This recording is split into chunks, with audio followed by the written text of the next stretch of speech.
Cut her hair, shave her bald. Vanessa, a white woman, sneered, her voice slicing through the Valuemart air. Tamika's silky straight long hair was yanked tight by Vanessa's fist, nails clawing her scalp. Rachel's clippers buzzed, shredding Tamika's pride, strands falling like petals. Courtney pinned her shoulders as Tamika screamed, "Stop!" A guard hesitated. The crowd filmed, muttering guiltily. At 03:45 in the story's timeline, Andrew burst through the doors, navy suit sharp, eyes blazing. They'll pay. What drove these women to such cruelty? How will Tamika rise from this humiliation? Will Andrew's power crush them?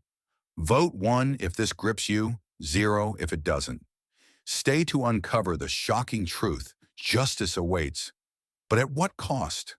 The scent of chamomile tea lingers in my kitchen, curling from the chipped mug my mother gave me when I was 12.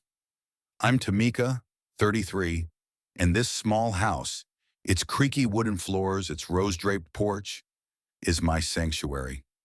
My long, straight, silky hair, a gift from Mama's nightly brushing, falls past my shoulders, gleaming like polished obsidian under the morning light streaming through the window. I run my fingers through it, feeling her love woven into every strand, her voice echoing, "This hair is your crown, baby girl. Wear it proudly." I smile, tying it into a loose bun, the strands soft against my neck. My pastel pink dress, with its big bows at the chest and waist, sways as I move, the soft fabric a gentle hug against my skin. It's not designer, picked from a consignment shop for $10, but it feels like me, simple, honest, alive. I grew up in a row house so cramped, my cousins and I slept head to toe on a single mattress, the air thick with the hum of Mama's sewing machine as she mended hand-me-downs. She was a cleaner, scrubbing hospital floors until her knees ached, teaching me to stretch a dollar until it begged for mercy. "Money doesn't make you, Tamika," she'd say, her calloused hands braiding my hair. "Your heart does." That lesson stuck, even after I married Andrew Pierce, the man whose name makes corporate giants flinch. He runs Pierce Global, a titan of an empire, but you'd never guess it looking at our life. No penthouses or private jets for us, just this cozy home in a quiet American suburb where I tend my rose garden and trade recipes with neighbors. I step onto the porch, the roses nodding in the breeze, their petals a soft blush against the weathered wood. The hatchback in the driveway, its paint chipped like an old friend's smile, waits for my weekly run to Valuemart, the local convenience store where I hunt deals with a fistful of coupons. I don't need to. Andrew's wealth could buy the store. But I love the thrill of a bargain, the way it ties me to Mama's lessons. My fingers trace the big bow at my waist, the dress's airy layers making me feel like a girl twirling in a summer field. I hum a tune Mama used to sing, a gospel melody that lifts my heart, and head to the garden to check the roses. "Morning, Tamika," calls Mrs. Ellis from next door, her gray curls bouncing as she waters her petunias. I wave, offering her a jar of my homemade chamomile tea blend, steeped with herbs from my garden. "You spoil me, child," she laughs, her eyes crinkling.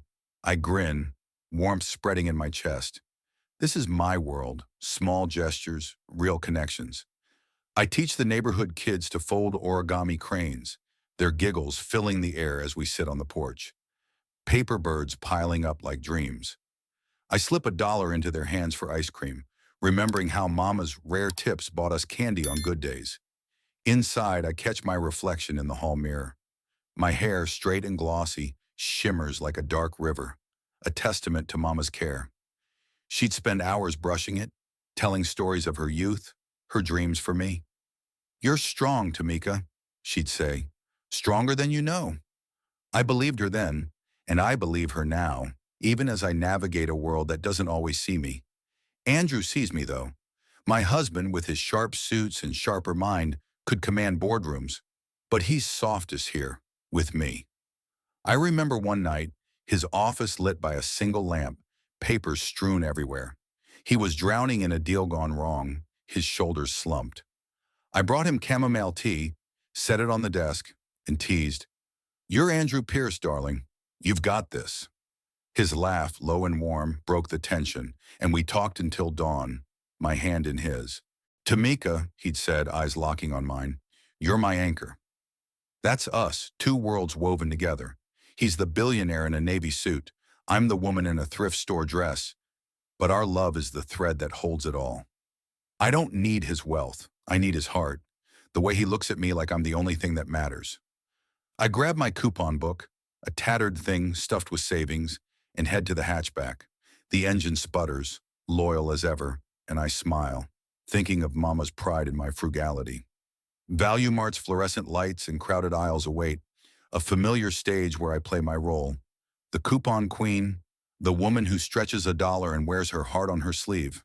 But today, something feels off. As I lock the car, a prickle runs down my spine, like a shadow crossing the sun. I shake it off, adjusting the bow on my dress, my hair swaying as I walk toward Value Mart. I don't know why my heart's racing, why my fingers clutch the coupon book tighter. Maybe it's the way the air feels heavier, like a storm brewing. I push open the store's glass doors, the cool air hitting my face, and step inside, unaware that everything's about to change. My hair, my crown, Mama's gift, flows behind me, and I hold it high, not knowing it's about to be stolen. The fluorescent lights of Value Mart buzz overhead, casting a sterile glow that makes my pastel pink dress feel like a beacon in a sea of gray. My heart still carries the warmth of my rose garden, the laughter of neighborhood kids folding origami cranes, but that prickle from earlier lingers, a whisper of unease curling in my chest. My long, straight, silky hair, Mama's gift, sways in its loose bun, brushing my neck like a comforting hand. I clutch my coupon book, its edges worn from years of use, and navigate the crowded aisles, my basket half full with discounted cereal and canned peaches. Each deal feels like a small victory, a nod to Mama's lessons. Stretch every penny, Tamika, and stand tall. But today, the air feels thick, like the world's holding its breath. I'm in the aisle with baking supplies, scanning flour prices, when a sharp laugh cuts through the hum of the store. My fingers freeze on a bag of sugar, my pulse quickening. I know that sound, crisp, cruel, like glass shattering. I don't need to look to feel their eyes on me, but I do. And there they are, Courtney, Vanessa, and Rachel. They stand at the aisle's end, three women draped in designer clothes, their manicured nails glinting, their presence screaming wealth. Courtney, the ringleader, tosses her blonde hair, her smirk sharp enough to cut. Vanessa, phone in hand, has a laugh that stings like a slap. Rachel, with her cold, gray eyes, watches me like a hawk, sizing up prey. I've seen them before, their whispers trailing me as I check prices, their giggles mocking my coupons. I've always ignored them, but today their gazes burn. Digging for scraps again, huh? Courtney's voice is loud, deliberate, meant to draw eyes. Shoppers glance over, then look away, their faces tight with discomfort. My cheeks flush, a hot wave of shame rising, but I keep my eyes on the sugar, pretending I didn't hear. Mama's voice echoes, "Don't let them dim your light, baby girl." I swallow hard, my fingers tightening on the coupon book. Vanessa steps closer, her heels clicking. "That dress," she says, her tone dripping with mockery. "Did you borrow it from a dollhouse?" Her laugh is a blade, and I feel it slice through me, exposing the girl from the row house who never had enough. My heart pounds, but I force a steady breath, my hand slipping into my dress's pocket, where my phone rests. Rachel's voice is quieter, colder, like ice on skin. "They give out free clothes at the shelter, you know. You should try it." A few shoppers murmur, their pity stinging worse than the taunts. An older man in a worn jacket hesitates as if he wants to speak, but his wife tugs his arm, shaking her head. I want to shrink, to vanish, but I won't. I think of Andrew, his warm hand in mine, his words, "You're my anchor, Tamika." I think of Mama brushing my hair, saying, "You're stronger than their words." My thumb hovers over my phone, and I press record, a quiet act of defiance born from years of caution. They don't know I'm capturing every word, every laugh, their cruelty preserved in digital amber. Courtney steps into my line of sight, blocking the aisle, her perfume overwhelming like a storm cloud. We're just trying to help, she says, her smile venomous. Make you less tragic. My stomach twists, a mix of anger and humiliation churning inside. I want to snap back, to tell her my dress has more soul than her entire wardrobe, but my throat tightens. I'm not that girl anymore. The one who cowered in the row house when kids laughed at my patched shoes. Yet their words dig into old wounds, making me feel small, exposed. My hair, silky and straight, feels heavy, like a shield I'm desperate to keep. I grip the cart, my knuckles paling, and manage a low, "Please, just let me shop." Vanessa laughs again, louder, her phone now angled toward me, as if she's already filming. "Oh, honey, you need more than shopping. You need a whole new life." The words land like punches, each one heavier than the last. My chest aches, not just from their cruelty, but from the silence around me. A young mother nearby looks guilty, her eyes darting away as she pushes her stroller past. A teenage cashier, Jamal, watches from his register, his brow furrowed, but he's too far to hear. I know him. He saved my coupons before, always with a shy smile, saying he's saving for college. I wish he were closer now, but I'm alone in this moment. My only weapon, the quiet hum of my phone recording their venom. I try to move past Courtney, but she sidesteps, her smirk widening. "Don't run off," she says, her voice a mockery of kindness. "We're not done helping you." My heart races, a drumbeat of fear and fury. I think of Andrew, his steady presence, the way he'd laugh at their shallow pride. I think of Mama, her hands in my hair, her strength in my bones. I won't let them break me, but their words are a weight, pressing down, making my hands tremble. The recording continues, a secret I hold tight, a spark of control in a moment where I feel none. I meet Courtney's eyes, my voice low but firm. "I don't need your help." Rachel leans in, her cold eyes narrowing. "You sure about that? That hair, that dress, it's all wrong." Her words are a hiss, and I feel the air shift, like a storm about to break. The shoppers around us are a blur, their murmurs fading into the buzz of the lights. My hair, Mama's gift, feels like a lifeline. Its silky strands my armor. But the prickle from earlier grows sharper, a warning I can't ignore. Something's coming, something cruel, and my fingers clutch the phone tighter, the recording my only shield. I don't know how this will end, but I know I'm not as helpless as they think. I'm Tamika Pierce, and I'm still standing, for now. The air in Value Mart feels like it's congealed, heavy with the weight of Courtney's venomous smirk and Rachel's icy stare. My heart hammers, a frantic drumbeat echoing Mama's warning. "Stay sharp, Tamika, when the world turns cold." My pastel pink dress clings to me, the big bow at my waist a fragile shield against their cruelty. My long, straight, silky hair, Mama's gift, hangs in its loose bun, a lifeline I clutch in my mind as Vanessa's words, "You need a whole new life," ring in my ears. My phone, still recording their taunts, burns in my pocket, a secret spark of defiance. I told them to let me shop, but their laughter, sharp as broken glass, tells me they're not done. The storm I sensed is here, and it's about to break. I try to push my cart past Courtney, my hands trembling on the handle, but she steps into my path, her heels clicking like a predator's claws. "Not so fast," she says, her voice a sickening blend of pity and scorn. My stomach churns, a roiling mix of fear and fury. I'm not the girl from the row house anymore, the one who shrank when kids mocked my patched clothes, but their eyes stripped me bare, digging into scars I thought I'd buried. Vanessa circles closer, her phone now raised, its camera lens glinting like a vulture's eye. "Let's fix her," she says, her laugh a whip crack. My chest tightens, my breath shallow. I want to run, to hide, but my feet feel rooted, my pride refusing to let me flee. Rachel's hand dips into her designer bag, and my heart stops as she pulls out electric clippers, their silver blades catching the light. "Time for a real makeover," she says, her voice cold as a winter wind. The crowd around us, shoppers with half-full carts, a young mother clutching her toddler, an old man in a faded cap, freezes, their eyes wide with shock. My voice breaks free, raw and desperate. Stop! Please!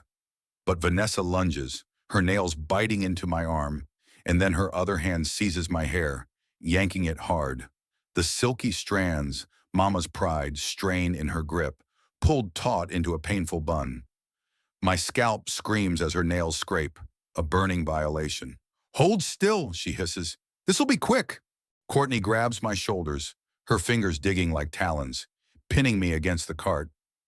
My scream tears through the aisle. Let me go! The young mother gasps, her hand covering her mouth, but she doesn't move. The old man steps forward, muttering, This ain't right. But his wife pulls him back, whispering, Don't get involved.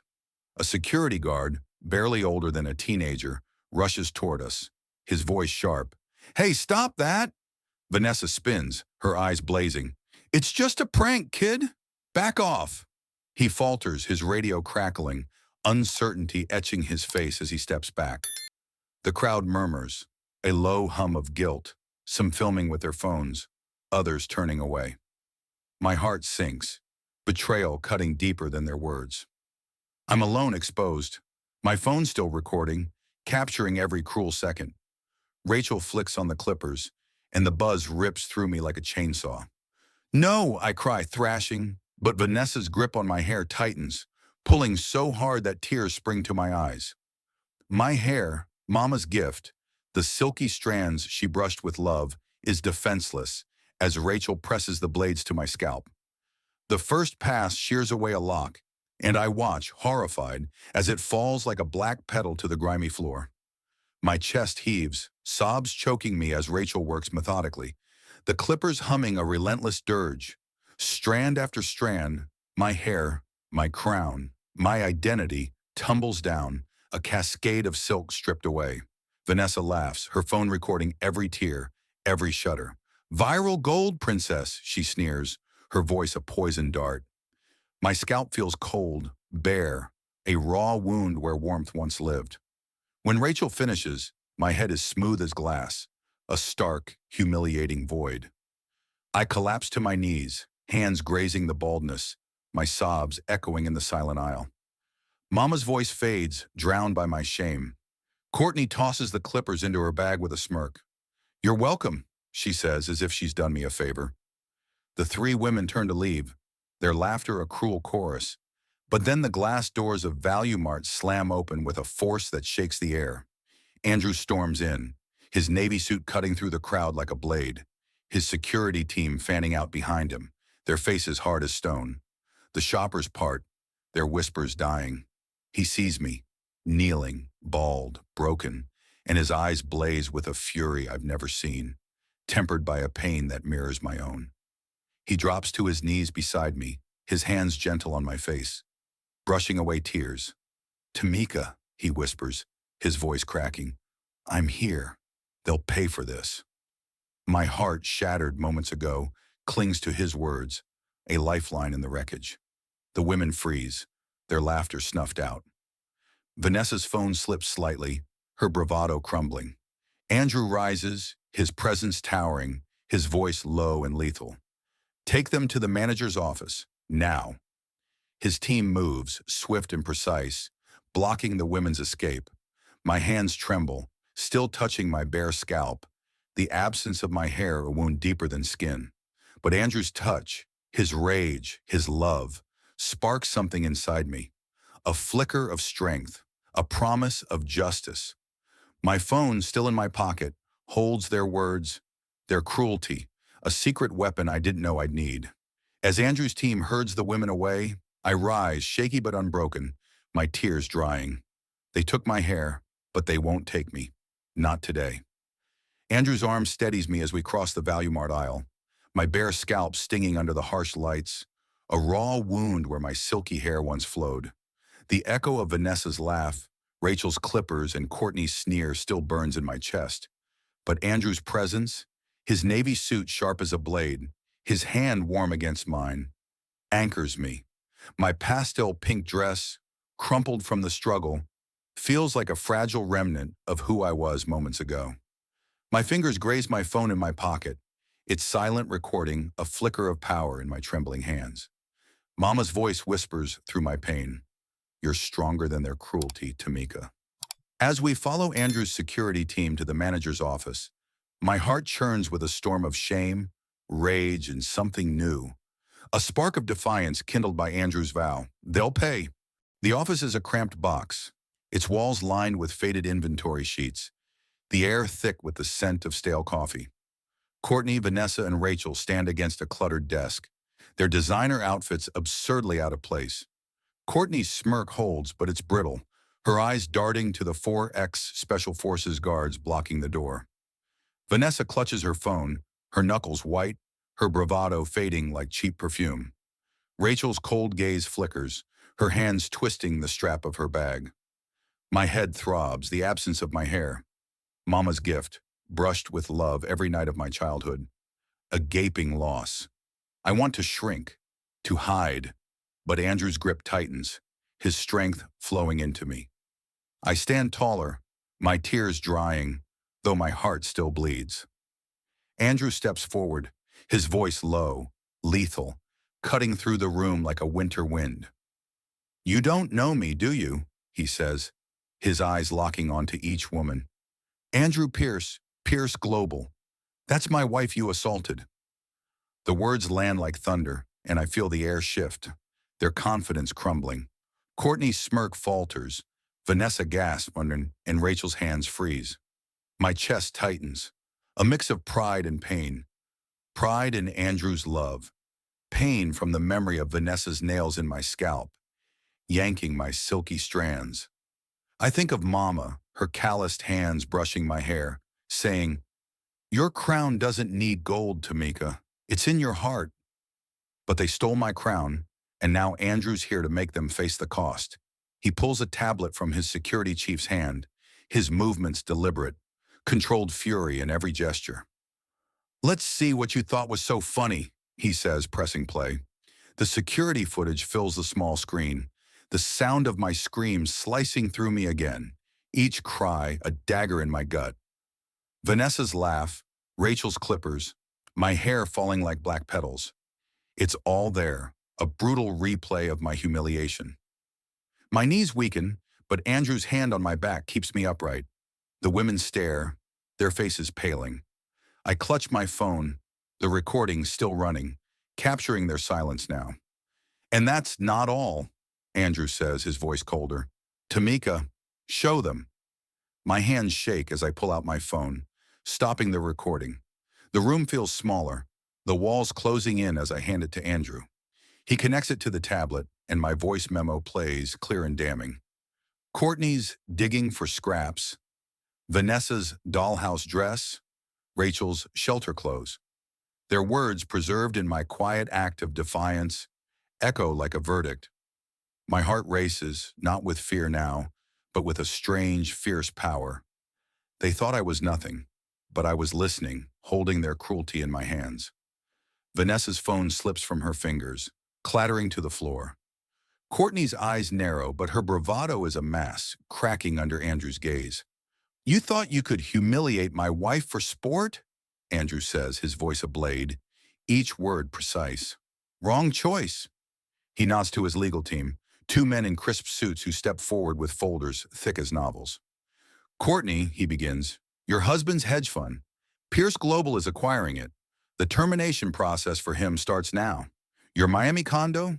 Foreclosure proceedings are being filed as we speak." Courtney's mouth opens, a strangled, "You can't!" escaping, but her voice is weak, her defiance hollow. My heart pounds, a mix of vindication and sorrow. She's losing everything, just as they tried to take everything from me. Andrew turns to Vanessa, his eyes unyielding. "Your fashion line? My conglomerates pulling every contract. Your social media accounts? Flagged for harassment? Suspensions pending?" Vanessa sobs, her hands covering her face, her phone lying forgotten on the floor. I feel a pang, not pity, but a hollow ache for the emptiness of her cruelty. Rachel is last, her cold facade crumbling. "Your art gallery?" Andrew says. "I own the lease. The eviction process starts now. Your charity luncheon? Canceled. My foundation's taking the venue." Rachel stammers. It was just a joke. But Andrew cuts her off, his voice ice. A joke doesn't break someone. I stand there, my bald head exposed, my dress rumpled, but something shifts inside me.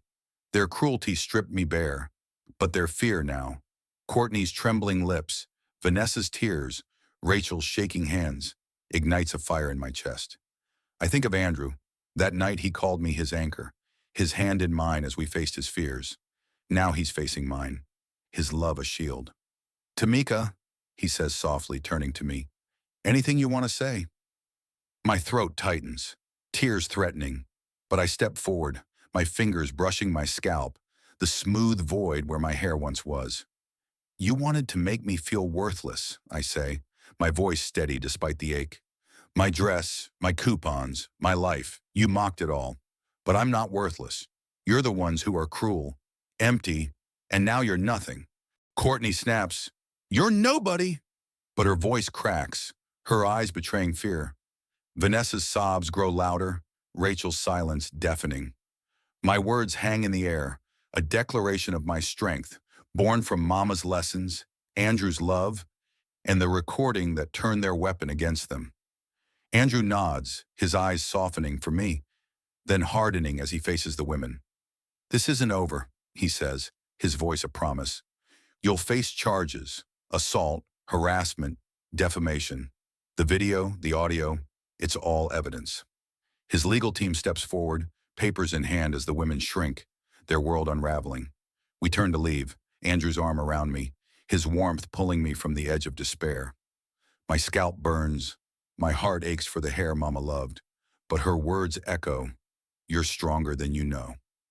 As we step out of the office, the women's cries fading behind us, I feel that strength stirring, a flame ready to blaze. They took my hair, but they didn't take me. I'm still here, and I'm not done fighting. Andrew's arm is a lifeline as we step out of the manager's office.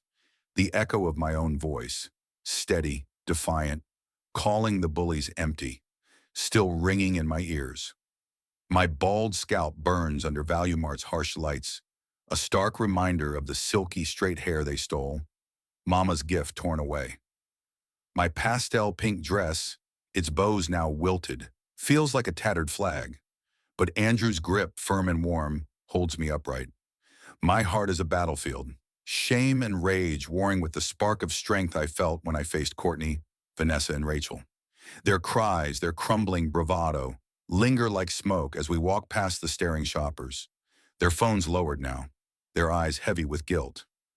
My phone in my pocket holds the recording that turned their cruelty against them, a quiet victory I clutch like a talisman. Mama's words hum softly, your strength is deeper than their hate, Tamika. Outside, the air hits my bare head, cool and sharp, like a slap I didn't expect. Andrew guides me to one of the black SUVs parked in ValueMart's lot, his security team forming a protective wall around us. I slide into the leather seat, my hands trembling, still feeling the phantom weight of my hair. You were incredible in there, Andrew says, his voice low, his eyes searching mine. I try to smile, but tears well up, hot and heavy. They took Mama's gift, I whisper, my fingers grazing my scalp, smooth as a river stone. Andrew's jaw tightens, his hand covering mine. They'll lose more than they took, he says, and I feel his promise like a fire kindling in my chest, warming the cold ache of humiliation. The police arrive as we sit in the SUV, their sirens a distant wail that grows louder. Through the tinted window, I see Courtney, Vanessa, and Rachel being led out in handcuffs, their designer outfits absurd against the flashing red and blue lights. Courtney's head is high, but her eyes dart, betraying fear. Vanessa's face is streaked with tears, her phone confiscated by an officer. Rachel stares at the ground, her cold facade shattered. My heart twists, not with pity, but with a strange mix of justice and sorrow. They wanted to break me, to make me nothing, but now they're the ones unraveling. A crowd gathers, some shoppers whispering apologies, others filming the arrests. The young mother from the aisle approaches, her voice shaky. I'm sorry I didn't help. I was scared. I nod, my throat too tight to speak, her words a small balm on my raw wounds. Andrew's legal team, sharp in their suits, briefs the police, handing over the security footage and my audio recording. I hear snippets of their conversation, assault, harassment, defamation, and my stomach churns, the reality sinking in. This isn't just a moment, it's a fight, one I didn't choose but can't escape. My recording, born from Mama's caution, is now a weapon. It's every word. Digging for scraps, dollhouse dress, a nail in their coffin. I think of Jamal, the cashier who called Andrew, his shy smile when I tipped him for college. He must have seen it all, acted when others didn't. My heart aches for his kindness, a light in the darkness of that aisle. By evening, the story breaks online. Vanessa's video, meant to mock me, spreads like wildfire across social media. But my recording follows, leaked by an anonymous source, likely Andrew's team. The internet erupts, clips of Courtney's taunts, Vanessa's laughter, and Rachel's cold quips looping endlessly. Hashtags like Washer's Justice for Tamika Tren and comments flood in. She didn't deserve this. Those women are monsters. My bald head, my tear-streaked face, becomes a symbol, not of shame, but of resilience. I scroll through my phone in the SUV, Andrew beside me, and my chest tightens with a mix of pain and pride. They wanted to make me a joke, but the world sees their cruelty now. A post from a stranger reads, "You're stronger than they'll ever be, Tamika." Tears spill, not from hurt, but from a flicker of hope.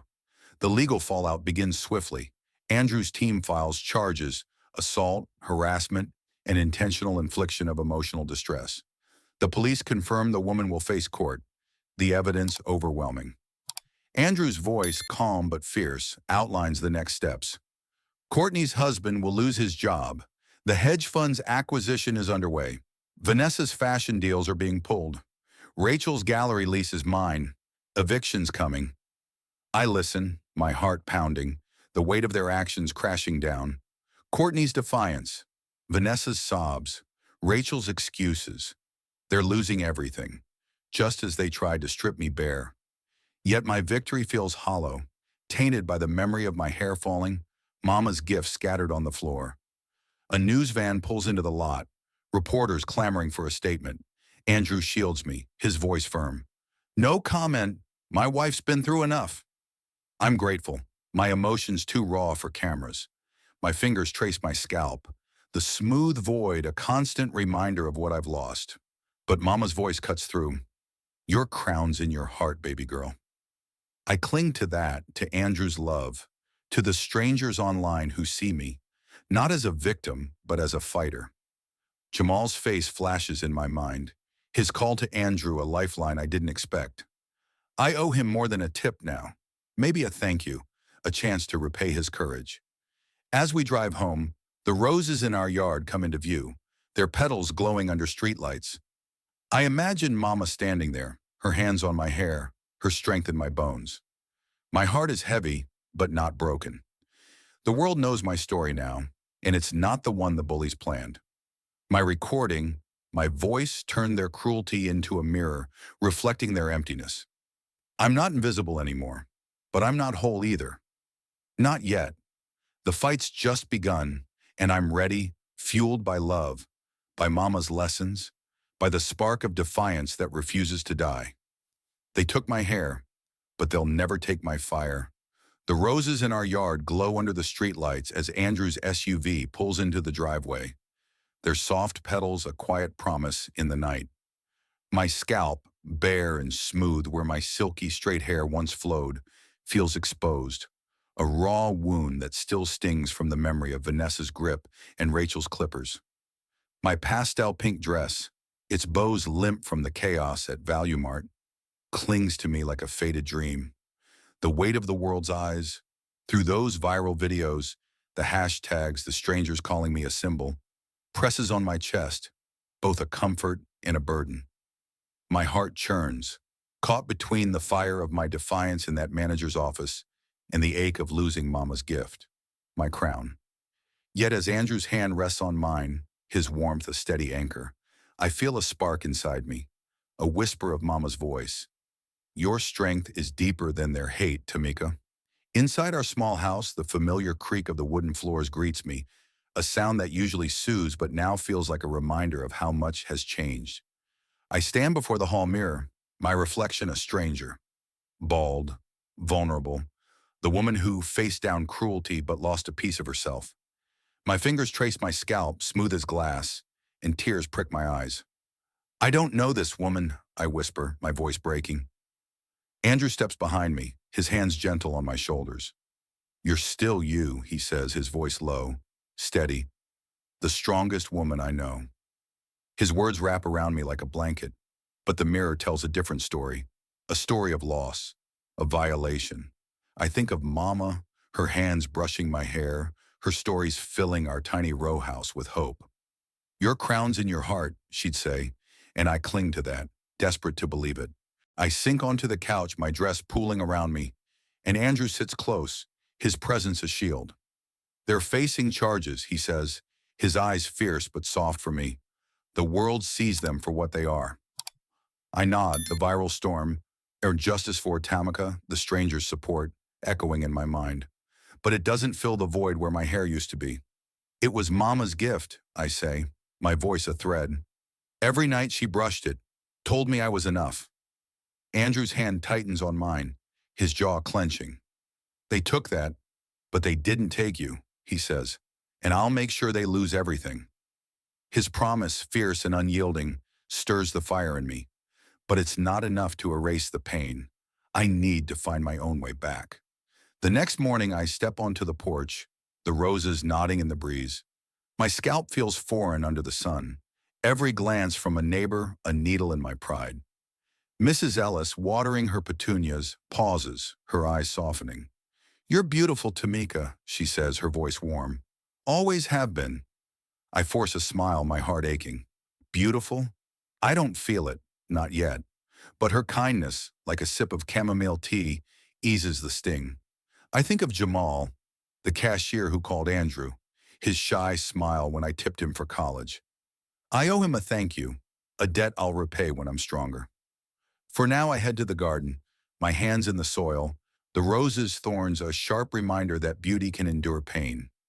I kneel among the roses, their scent grounding me, and let my fingers dig into the earth. My baldness feels like a spotlight, but I refuse to hide. Mama's voice rings clear. "You're stronger than you know." I think of her, scrubbing hospital floors, never bowing to hardship. She'd see this scalp and say, "Wear it proud, baby girl." So I do. I walk to the corner store, my head uncovered, ignoring the stares. A little girl, clutching an origami crane I taught her to make, runs up. "Miss Tamika, you look like a warrior," she says, her eyes wide. My heart swells, tears threatening, but I smile. "Maybe I am," I say, her words a spark igniting my resolve. Back home, I sift through my coupon book, its worn pages a tether to my roots. Andrew watches, his eyes gentle. "We could move," he says, his voice tentative. "A bigger place, somewhere new." I shake my head, my fingers tracing the bow on my dress. "This is home," I say. "This is me." He smiles, pride in his gaze, and I feel a flicker of the woman I was. The one who traded tea recipes with neighbors, who stretched a dollar with pride. The viral posts keep coming, strangers calling me brave. But it's the small things, Mrs. Ellis's words, the girl's awe, my roses that stitch me back together. My scalp, bare and bold, is no longer just a wound. It's a badge, a testament to survival. I sit on the porch, sipping chamomile tea from Mama's chip mug, the night air cool against my head. Andrew joins me, his hand finding mine. "You're my hero," he says, his voice raw. I laugh softly, the sound foreign but real. "I'm just Tamika," I say, but my heart knows better. The pain of losing my hair, Mama's gift, still cuts deep, but it's not all I am. I think of the crowd at Value Mart, their guilty murmurs and Jamal's courage. I think of my recording, turning their cruelty into a mirror. I'm not whole yet, but I'm healing piece by piece, rooted in love and the strength Mama gave me. The world sees me now, and I'm starting to see myself again. The night air brushes my bare scalp as I sit on the porch, the rose's scent weaving through my thoughts. a fragile thread tying me to the woman I was before Value Mart's cruelty. My fingers trace the chipped edge of Mama's chamomile tea mug, its warmth a faint echo of her hands brushing my silky straight hair, now gone. My pastel pink dress, its bows smoothed out, feels like a quiet defiance, a refusal to let Courtney, Vanessa, and Rachel steal my spirit. The world's support, those viral hashtags, the strangers calling me brave, lifts me, but it's the spark inside, kindled by Mama's words. Your crown's in your heart, that burns brighter now. Andrew's love, his hands steady in mine last night, fuels me. But this journey is mine. My heart, raw from loss, pulses with a new resolve. I'm not just surviving, I'm rebuilding. I rise with the sun, the cool morning air kissing my scalp. No longer a wound, but a canvas. I catch my reflection in the kitchen window. The bald woman staring back, no longer a stranger, but a warrior, as that little girl said. My chest swells, a mix of pride and ache. Mama's gift is gone, but her strength lives in me. I slip on my pink dress, the bows a soft armor, and head to the garden, where the roses gleam like tiny fires. Kneeling in the dirt, I feel their thorns prick my fingers, a reminder that beauty can sting and still endure. Mrs. Ellis waves from her petunias, her voice gentle. You're glowing, Tamika. I smile, her words a balm, but my heart whispers, I need to do more than glow. I need to help others shine. The idea sparks over breakfast, Andrew sipping coffee across from me, his eyes warm but searching. You're quiet, he says, his voice soft. I stir my tea, the steam curling like a dream. I want to help people, I say, my voice steady. People who've been hurt like me. His hand finds mine, his thumb tracing my knuckles. Tell me, he says, and I do. I talk of those who faced cruelty, their voices silenced, their spirits bruised. I think of the young mother at Value Mart, her guilty eyes, and Jamal, the cashier whose call saved me. I want to start a group, I say, to help them stand tall. Andrew's smile is proud, fierce. Do it, he says. I'll back you every step. That afternoon, I sat at our kitchen table, my coupon book pushed aside, a notebook open instead. My pen scratches out a name, Resilient Circle. It feels right, like a promise to Mama, to myself. I jot down ideas, meetings at the community center, stories shared over tea, a space where pain becomes power. My heart races, fear and hope tangled. What if no one comes? What if I'm not enough? But then I remember the little girl's words. You look like a warrior. I am enough, I tell myself, my bald head a badge of survival. I call the community center, my voice shaking but clear, and book a room. The woman on the phone, her voice kind, says, I saw your story online.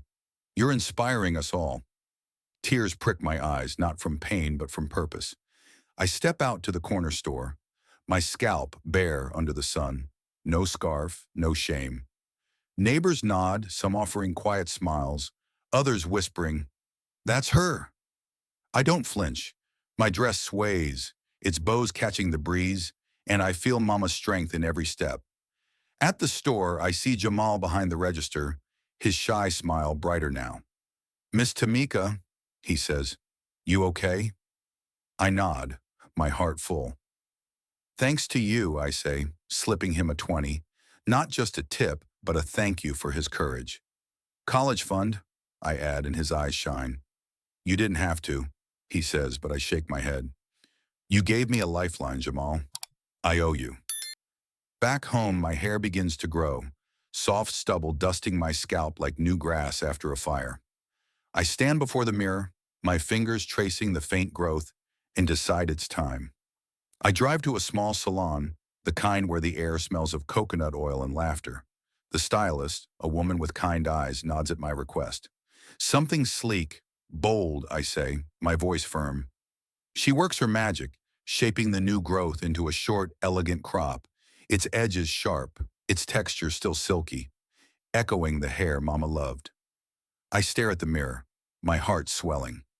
It's you, the stylist says, and I nod, tears brimming. It's not just hair. It's a new crown, forged from pain and pride. The first Resilient Circle meeting comes together in the community center, a modest room with folding chairs and a coffee urn. I stand at the front, my new crop gleaming, my dress a soft pink beacon. A dozen people show up, men, women, young and old, their eyes carrying stories of hurt. I share mine, my voice steady despite the lump in my throat. They took my hair, my pride, but not my heart. A teenage girl, her voice small, says, "Kids at school call me names. You make me want to fight back." My chest aches, but it's a good ache, a connection that heals. We talk, we cry, we laugh, and I feel Mama's spirit in the room, her strength in every word. Andrew waits outside, his SUV a quiet sentinel. When I step out, he pulls me close, his lips brushing my new crop. "You're amazing," he says, his voice raw. I smile, my heart lighter than it's been since ValueMart. "I'm just Tamika," I say, "but I know I'm more. A woman rebuilding, not just for herself, but for others. My scalp, once a wound, is now a testament. My dress a banner of defiance. I'm not whole yet, but I'm growing, rooted in love, in Mama's lessons, in the circle I've built. They tried to break me, but I'm rising, and I'm not alone." The evening breeze dances through my rose garden, carrying the scent of petals that glow like embers under the fading light. My sleek, short crop, still silky in its new form, brushes my neck, a quiet echo of the long, straight hair Mama once called my crown. My pastel pink dress, its bows crisp again, sways as I stand on the porch. Mama's chipped chamomile tea mug warm in my hands. The Resilient Circle's first meeting, the teenage girl's trembling voice saying I gave her courage, lingers in my heart, a spark that's grown into a flame. My scalp, once a wound, is now a badge. My journey from ValueMart's cruelty to this moment of fire that refuses to die. Andrew's love, his hands steady in mine, anchors me, but it's my own voice I'm ready to share now, a voice forged in pain, love, and defiance. I sit at our kitchen table, the same one where I scribbled the name Resilient Circle and open my laptop. The screen glows with messages from strangers, hundreds, thousands, who saw the video, heard my recording, and called me a survivor. My heart swells, a mix of gratitude and ache. They took my hair, Mama's gift, but they gave me something else, a platform, a chance to speak. I think of Courtney's sneer, Vanessa's laugh, Rachel's cold eyes, and how their cruelty unraveled them. But this isn't about them anymore. It's about me, about the girl in the row house who learned to stand tall, about the woman who's learned to rise again. My fingers hover over the keys, my chest tight with purpose. I'm ready to tell my story, to make it mean something. I start typing, my words spilling like water from a dam. They thought they could break me, I write, my voice trembling but clear in my mind. They shaved my hair, laughed at my dress, mocked my life. But they didn't know my strength, my love, my heart. My eyes sting, tears falling as I remember the buzz of the clippers, the petals of my hair on the floor. Mama's voice cuts through. "Your crown's in your heart, baby girl." I write about her, how she brushed my hair, taught me to stretch a dollar, to face the world with kindness. I write about Andrew, his fury and love in ValueMart, his promise that held me together. My fingers shake, but I keep going, pouring my pain into words that heal. "You are not what they say you are," I type, my heart pounding. "Your worth isn't in your hair, your clothes, your bank account.